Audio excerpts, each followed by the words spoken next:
If you're going to achieve something, it's going to take a lot of just sticking with it.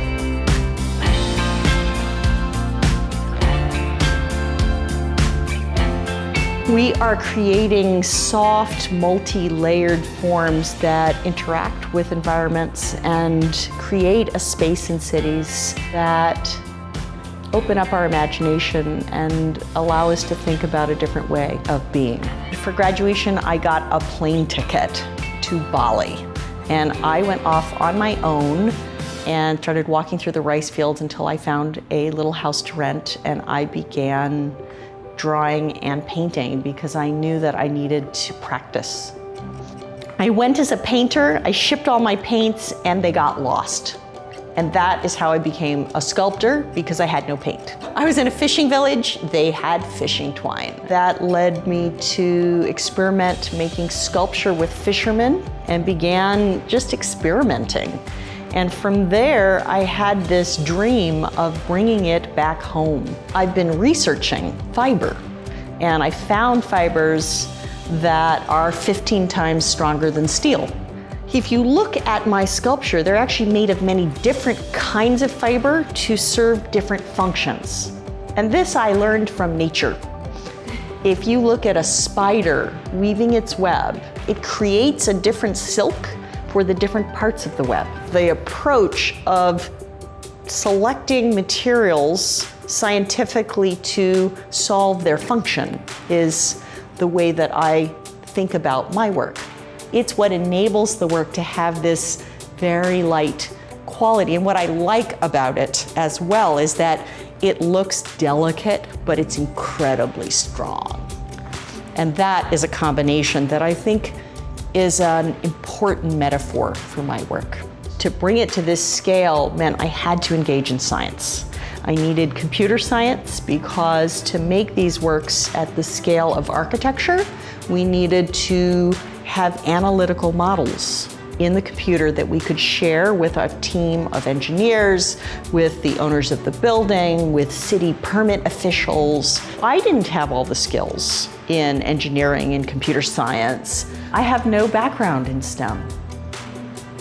I'm not even good at it, but I'm curious. Did your family or your parents kind of influence the choices that you made in pursuing art or growing interested in art? My mom, when I told her I wanted to be an artist, she said, "That's a great aspiration, honey. You need to go and make 100 paintings if you want to be a painter." And then she wrote me a check for $200. She said, "Go buy paint." And that was a huge amount of money for me. And it was like, the messages behind that were, that's a great aspiration, it will take hard work. If you're gonna achieve something, it's gonna take a lot of just sticking with it. I don't ever tell anybody, just follow your dreams. It's like, find a dream that you are interested in, that makes you want to work hard. Can you outline for us the process for you getting into art school? I know there were some rejections. How did that affect you, and what did you do to kind of cope with that before you moved forward?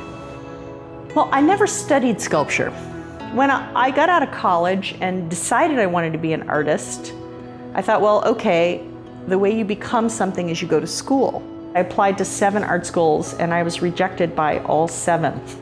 And that turned out to be the luckiest thing ever in my life because it forced me to have to learn how to teach myself. The education to do what I do, there is no program. If I had gone to a program, it might have led me somewhere, but it wouldn't have been as authentic a direction.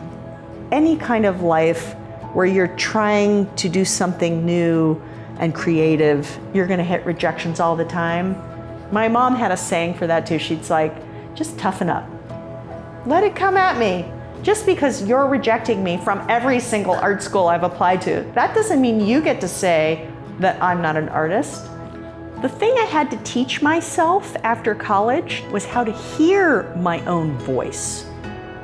Like, honestly, I just didn't even know it to recognize it. Making decisions is gonna happen to you your whole life. They're always hard, you gotta figure out how to make them. And you have to listen to yourself. And so getting to know yourself is maybe the work of this phase of your life.